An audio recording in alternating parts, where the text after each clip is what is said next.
নমস্কার বন্ধুরা, আমি অরুণাবর। আশা করি সবাই খুব ভালো আছেন। আজকে বেশ কিছুদিন পর নতুন ইউটিউব ভিডিও বানানোর সুযোগ পাচ্ছি। সো আজকের যে ভিডিওটা সেটা কিন্তু মেনলি দুটো পার্ট এখানে আলোচনা করব। ফার্স্ট যেটা আলোচনা করব, এই সময় দাঁড়িয়ে একটা স্মল ক্যাপ কোম্পানি, সেই স্মল ক্যাপ কোম্পানিটাকে আমরা দেখবো তার ফান্ডামেন্টাল অ্যানালিসিস একটু ডিটেলে, যেমন আমরা অন্য ভিডিওতে করি সেরকম ভাবে একটু আলোচনা করব। তার পজিটিভ নেগেটিভ সাইডগুলো একটু বুঝবো, সেখান থেকে অনেক কিছু লার্নিং আমরা পাবো।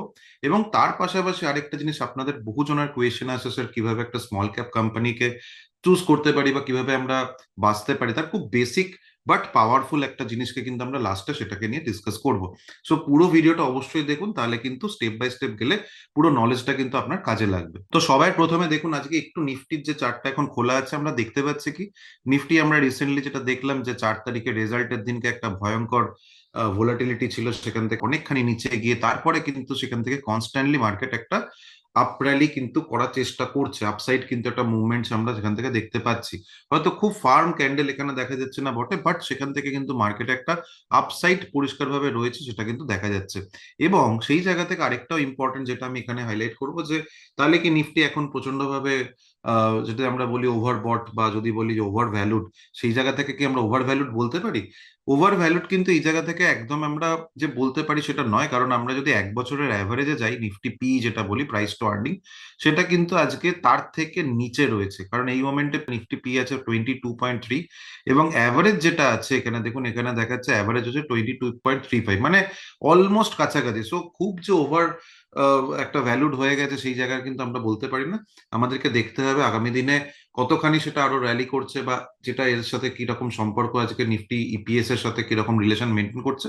কিন্তু এখন অ্যাজ অন টাইম যদি আমরা বলি, তাহলে কিন্তু এটাকে খুব বেশি আমি ওভার ভ্যালুড বলতে পারি না। তো এবার আমরা একটুখানি আমাদের যে আজকের স্মল ক্যাপ শেয়ারটাকে নিয়ে আলোচনা করব। সো সবার প্রথমে আমি যেমন প্রত্যেক ভিডিওতে বলি, ডাইরেক্টলি কিন্তু গিয়ে সেখানে স্টকটা কিনে নেওয়া এটা উদ্দেশ্য নয়। আমরা প্রকৃতভাবে আগে বোঝার চেষ্টা করব, কারণ আগের দিনকেও আমি যেটা লাস্ট ভিডিওটা বানানোর সুযোগ পেয়েছিলাম, আপনারা অনেকেই দেখেছেন। এই যে কোম্পানিটাকে সিএমএস ইনফো সিস্টেম, যেটাকে নিয়ে আমরা আলোচনা করেছিলাম এই কোম্পানিটাকে নিয়ে, তখনের মোটামুটি প্রাইস কত ছিল সেটা আপনারা দেখেছিলেন। এখানে 425 টাকার কাছে দাম ছিল, এবং তখন কিন্তু সেটা 52 উইক হাই ছিল। তার মধ্যেও তার ফান্ডামেন্টাল অ্যানালিসিস করা হয়েছে, এবং সেই জায়গা থেকে আজকে কোম্পানিটা দেখুন, মোটামুটি আমি 3 সপ্তাহ আগে যদি বলি ভিডিওটা করা হয়েছে, এই জায়গা থেকে নিয়ে আজকে প্রায় কোম্পানিটাতে 22% কিন্তু একটা র্যালি সেখান থেকে আমরা আপসাইড দেখতে পাচ্ছি। এবং তার পেছনে কারণটা কি, কি কি কারণ তার পেছনে লুকিয়ে আছে, সেইগুলো কিন্তু আমরা ভালো করে আলোচনা করার চেষ্টা করেছি। তার পেছনে যেটা মেন আমরা দেখি, ফান্ডামেন্টালস কে বেশি জোর দিই, এবং টেকনিক্যালকেও তার সাথে আমরা একটু হলো গুরুত্ব দিই, যেখানে আমরা পজিশনিং করতে পারি যে কোন জায়গায় এখন দাঁড়িয়ে আছে। আজকের যে কোম্পানিটা রয়েছে তার নাম হচ্ছে দা অনুপ ইঞ্জিনিয়ারিং।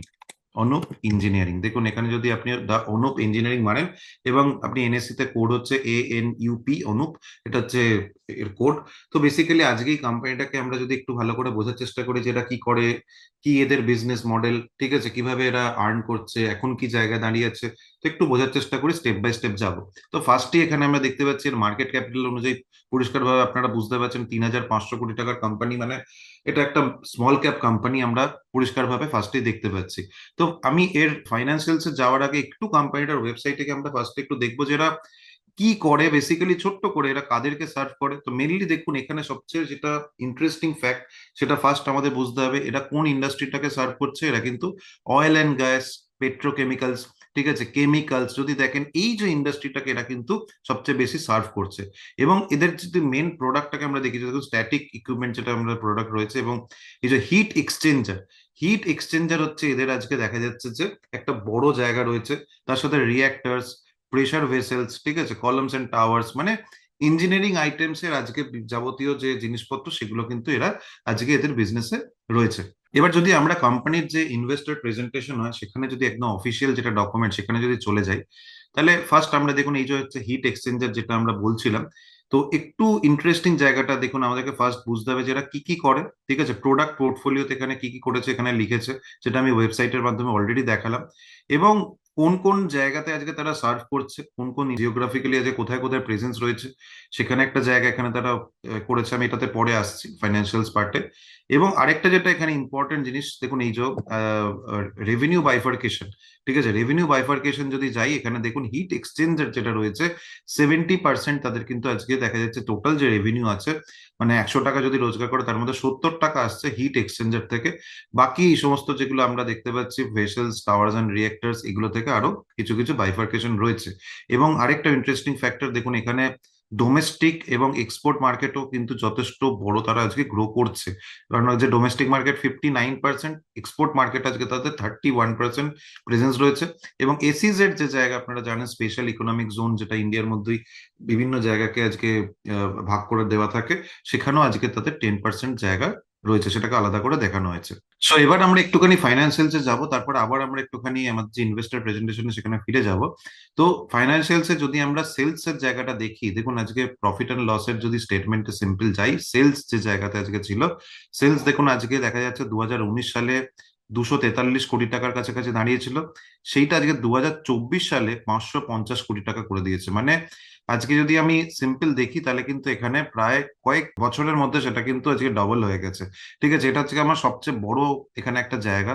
এবং সেকেন্ডলি এখানে দেখুন অপারেটিং প্রফিট মার্জিন যদি দেখি, অপারেটিং প্রফিট মার্জিনও আজকে সেখানে একটা স্ট্যান্ডার্ড জায়গা কিন্তু মেনটেন করছে। লাস্ট যে জায়গাতে ছিল সেখান থেকেও আজকে কোম্পানি অপারেটিং প্রফিট মার্জিনকে মেনটেন করার চেষ্টা করছে। দেখুন আজকে একটা কোয়ার্টার অন কোয়ার্টারও যদি আমরা দেখি, সেখানে যে লাস্ট কোয়ার্টারে দেখুন যেটা গ্রোথটা এসছে, আমি লাস্ট কোয়ার্টারের রেসপেক্টে, এবং ইয়ার অন ইয়ার যদি আমি দেখি লাস্ট মার্চের যে কোয়ার্টার ছিল তার রেসপেক্টে, দুটোতেই কিন্তু একটা কোম্পানি গ্রো করার চেষ্টা করেছে। সেখানে কিন্তু একটা যথেষ্ট পজিটিভ দিক as well as operating profit মার্জিনকেও এখানে আমি দেখতে পাচ্ছি সেটা মেনটেন করার চেষ্টা করেছে এবং সেটা মেনটেন করতে পেরেছে। এবং এখানে যেটা ইম্পর্টেন্ট ফ্যাক্টর দেখুন, আজকে কোম্পানির ক্ষেত্রে মানে যখন একটা স্মল ক্যাপ কোম্পানি, সেখানে কিন্তু আমাদের সেলস যে গ্রোথটা সেটা একটা বড় জায়গা রাখে, সেই জন্যই আমরা এখানে সেলস এর জায়গাটা আলোচনা করছি। প্রফিট একটা স্মল ক্যাপ কোম্পানির ক্ষেত্রে কিন্তু ডিফিকাল্ট হয়, বিকজ সেখানে ডেপ্রিসিয়েশন, অ্যামোর্টাইজেশন, তার সাথে ট্যাক্স, অমুক তমুকের পরে যখন যেটা প্যাট যেটা দাঁড়ায়, প্রফিট আফটার ট্যাক্স, সেটা অনেক ক্ষেত্রেই হ্যাম্পার্ড হয়। তো রেভিনিউ গ্রোথটা কতখানি ফাস্ট করতে পেরেছে সেটা একটা স্মল ক্যাপ কোম্পানির জন্য খুব ইম্পর্টেন্ট। তো এই ক্ষেত্রে একটা জিনিস এখানে খুব ইম্পর্টেন্ট যদি আমরা দেখি, যে কোম্পানির যে অর্ডার বুক, আমি এখানে তার আগে একটু ইনভেস্টর প্রেজেন্টেশনে দেখাই। দেখুন কোম্পানির অর্ডার বুক যেটা রয়েছে এখানে অ্যাজ অন 31 মার্চ, এটা কিন্তু অফিসিয়াল ডেটাতে তারা যেটা বলছে, যে হিট এক্সচেঞ্জারের যে অর্ডার বুক রয়েছে এখানে প্রায় দেখুন 573 crore, টাওয়ার অ্যান্ড রিয়েক্টর আজকে এতখানি রয়েছে। ঠিক আছে, এবং এই যে পুরো পার্সেন্টেজটা দিয়েছে, যেটা এখানে আমি দেখাচ্ছিলাম, যে total order book as a percentage of sales 155%। মানে অলরেডি তাদের কাছে কিন্তু যে সেলস অ্যামাউন্ট, যদি 100 টাকা সেলস হয়ে থাকে আজকের দিনে, তাহলে দেখা যাচ্ছে 155 টাকার আজকে তার কাছে অর্ডার বুক কিন্তু রয়েছে।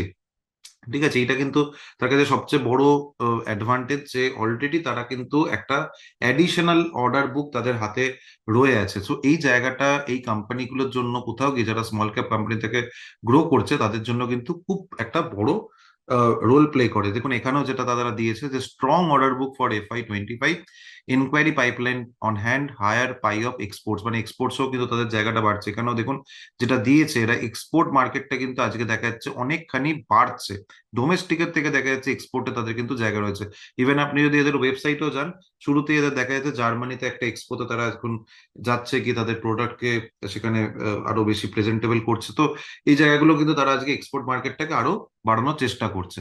তো এখানেও যেটা আমি বললাম, এবং তার সাথে এখানে extension of PSB at Kheda will be commissioned in Q1 FY25.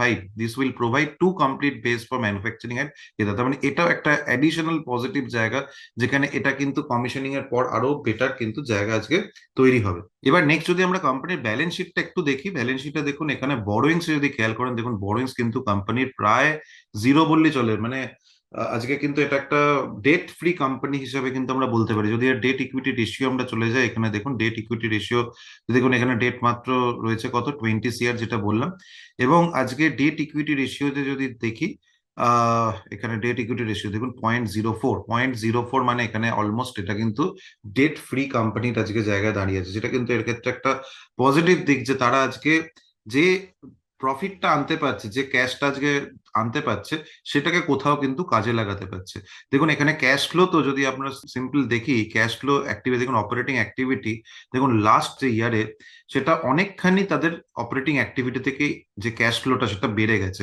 এবং দেখুন এখানে যে প্রফিটটা ছিল এই যে প্রফিটটা যেটা তারা করতে পেরেছে 103 কোটি টাকার, সেই প্রফিটটা তো এসছেই, প্লাস আগের যে অনেক সময় কি হয় ম্যানুফ্যাকচারিং এই ইন্ডাস্ট্রিতে কিছু কিছু টাকা তাদের হয়তো দেখা যাচ্ছে ক্লায়েন্টের থেকে আসেনি, কাস্টমারের থেকে আসেনি, সেই টাকাগুলো তারা এখানে অপারেটিং অ্যাক্টিভিটিতে সেই বছরে কালেক্ট করতে পেরেছে, যেটা কিন্তু একটা অ্যাডিশনালি তাদের জন্য বেনিফিট হয়েছে এখানে। সেটাকে তার মানে কোথাও গিয়ে জিনিসটা আরো বেটার ওয়েতে মুভ করছে। ডেটার ডেজ, যেটা আমি বলছিলাম, ডেটার ডেজ মানে আজকে ধরুন আমি কোনো মেটেরিয়াল সেল করেছি কাউকে এবং সেই টাকাটা আমাকে কাস্টমার দেবে, সেটা যতদিন ফেলে রাখছে সেটা ডেটার ডেজ হিসাবে এখানে কাউন্ট হচ্ছে। দেখুন সেটা আগে অনেক বেশি ছিল, সেটা অনেক বার ছিল, 144, 158, 132, তারপরে এখন কিন্তু লাস্ট যেটা হয়েছে সেটা কিন্তু সবচেয়ে লোয়েস্ট এর মধ্যে। এরপর যদি আমরা কুইকলি একটু ভ্যালুয়েশনের দিকটাও দেখে নিই, ভ্যালুয়েশনের দিকটা দেখুন, এখন যদি কোম্পানির পি রেশিওতে আমরা লাস্ট এক বছরের জায়গাতেও যাই, লাস্ট এক বছরের পি রেশিওতে যদি দেখি, দেখুন এখানে সিম্পল যদি আমরা দেখি যে মিডিয়ান পি এ যে 34.3 এর কাছাকাছি দাঁড়িয়েছে।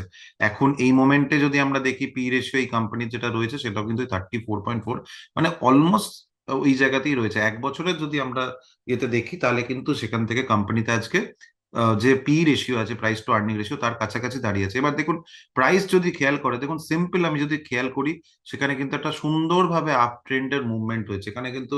আমি যদি ওভারঅল পিকচারটা দেখি লাস্ট এক বছর, লাস্ট 3 বছর, দেখুন সেখান থেকে কোম্পানিতে কিন্তু একটা সুন্দর আপ ট্রেন্ড এখানে কিন্তু এসছে, এই জায়গা থেকে একটা সুন্দর আপ ট্রেন্ড এসছে।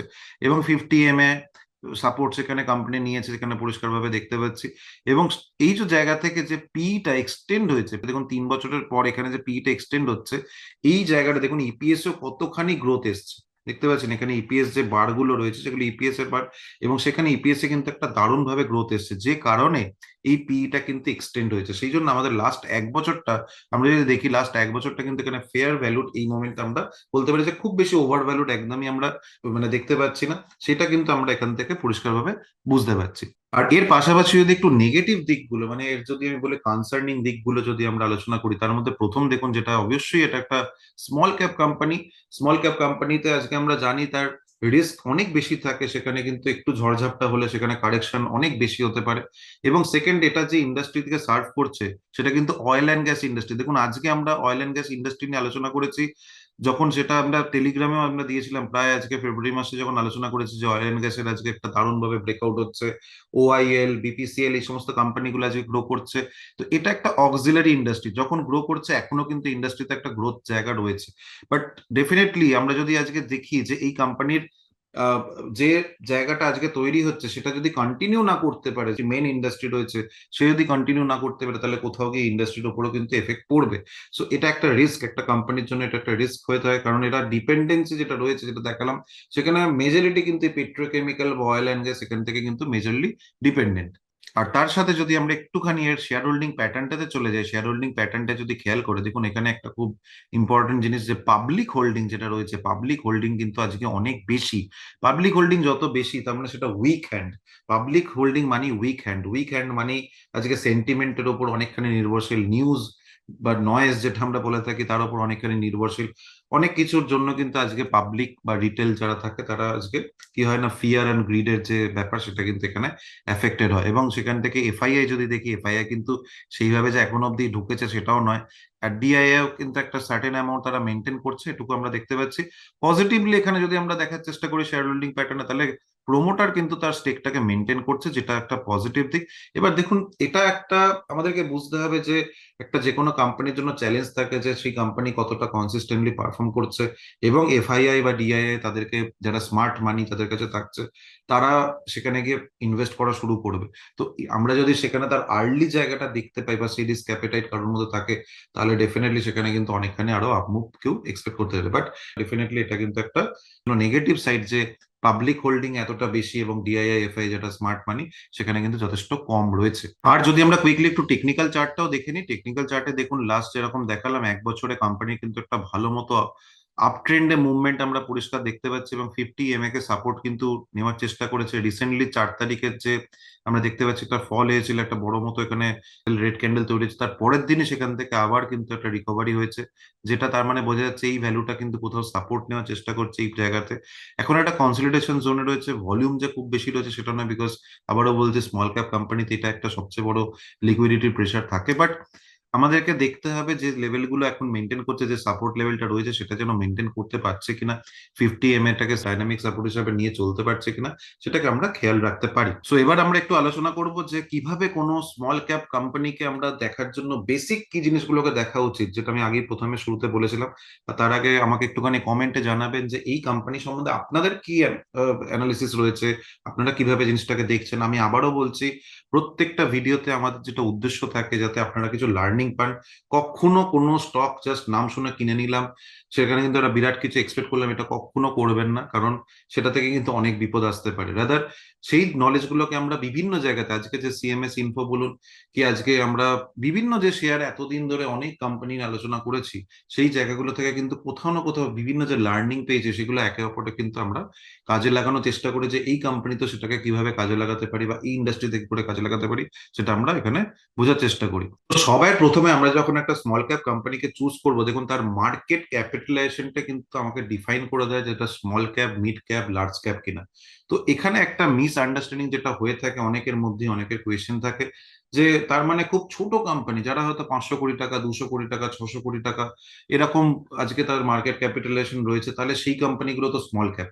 বাট টেকনিক্যালি যদি 1000 কোটি টাকার নিচে তার মার্কেট ক্যাপিটালাইজেশন হয়, তাহলে তাকে কিন্তু আমরা আরেকটা টার্ম বলে থাকি, সেটাকে বলা হচ্ছে কি মাইক্রো ক্যাপ। তো মাইক্রো ক্যাপ আর স্মল ক্যাপের ডিফারেন্সটা কিন্তু আপনাকে করতে হবে। সো এখানে আমি যখনই কোনো স্টককে দেখবো, তখন আমি এখানে 900 কোটি টাকা লিখেছি, কারণ ঠিক আছে আমরা 900 কোটি টাকা, আমি একটা হয়তো একটুখানি ইনভার্জ যারা রয়েছে মানে মাইক্রো থেকে স্মল ক্যাপের দিকে যাচ্ছে, তো আমি আইডিয়ালি যদি বলি 1000 কোটি টাকা, 1000 CR, এখানে যদি বলি 1000 CR এর বেশি হতে হবে। আর আমার যদি মোটামুটি 10,000 কোটি টাকার নিচে যেন হয়, সেটা হচ্ছে স্মল ক্যাপ কোম্পানিকে আমরা কিন্তু ডিফাইন করতে পারি, যে এই জায়গায় যদি একটা কোম্পানির মার্কেট ক্যাপিটালাইজেশন থাকে, তাহলে আমি কিন্তু তাকে চুজ করার জন্য, স্মল ক্যাপ হিসেবে চুজ করার জন্য দেখতে পারি। এবার নেক্সট যেটা এখানে দেখুন লিখেছি, price two earning ratio. Price two earning একটা <<35 আর <<10 হতে হবে। দেখুন এই ক্ষেত্রে অনেকের মধ্যে একটা কনফিউশন কাজ করে, যে আমি প্রাইস টু আর্নিং বলতে যেটা বুঝে থাকে কি, যে 1 টাকা আর্ন করতে কত টাকা আমাকে সেখানে ইনভেস্ট করতে হবে, যেটা প্রাইস টু আর্নিং এর সিম্পল কনসেপ্ট। তার মানে আমরা দেখি যে কত কমে আমরা প্রাইস টু আর্নিং পাচ্ছি। এবার যদি সিঙ্গেল ডিজিটে কোনো একটা প্রাইস টু আর্নিং, মানে ধরুন 4, 5, 6, আজকে হয়তো কারোর হয়তো পি রেশিও দেখতে পাচ্ছি, তো আমার মনে হবে 5 পি রেশিও খুব ভালো, সেখানে আমি ইনভেস্ট করে দিই। বাট এক্ষেত্রে কিন্তু অনেক সময় উল্টো হয়ে যায়, কারণ দেখা যাচ্ছে সেই ক্ষেত্রে ইনভেস্টররা সেই কোম্পানিতে কোনো কারণে প্রিমিয়াম পে করতে রাজি নয় বলে তার প্রাইসে অ্যাপ্রিসিয়েশন আসছে না। তো এই জায়গাটা কিন্তু খুব ইম্পর্টেন্ট। আমি বলছি না যে সব ক্ষেত্রেই হয়, এটা কখনোই কিন্তু কোনো থাম্ব রুল বা ইউনিভার্সাল রুল নয়।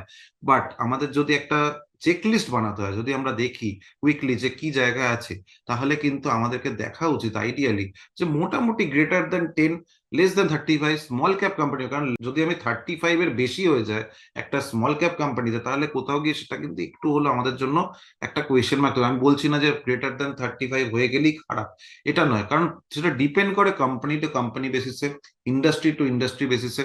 সেখানে হয়তো দেখা যাচ্ছে মনোপলি সেগমেন্ট, তাহলে অনেক কিছু সেখানে ডিপেন্ড করতে হবে। বাট যদি আমি দেখি যে একটা আইডিয়াল সিচুয়েশনে রয়েছে, তাহলে আমি <<35 একটা স্মল ক্যাপ কোম্পানির জন্য এবং <<10 যদি এই মোটামুটি লিমিটের মধ্যে থাকে, তাহলে সেটা কিন্তু আমার জন্য একটু হলেও কোথাও স্ট্রং মনে হবে। সো আজকের ভিডিওকে এখানে শেষ করার পালা, আর বেশি বড় করব না। এবং যদি ভিডিওটা ভালো লাগে একটা লাইক করতে ভুলবেন না।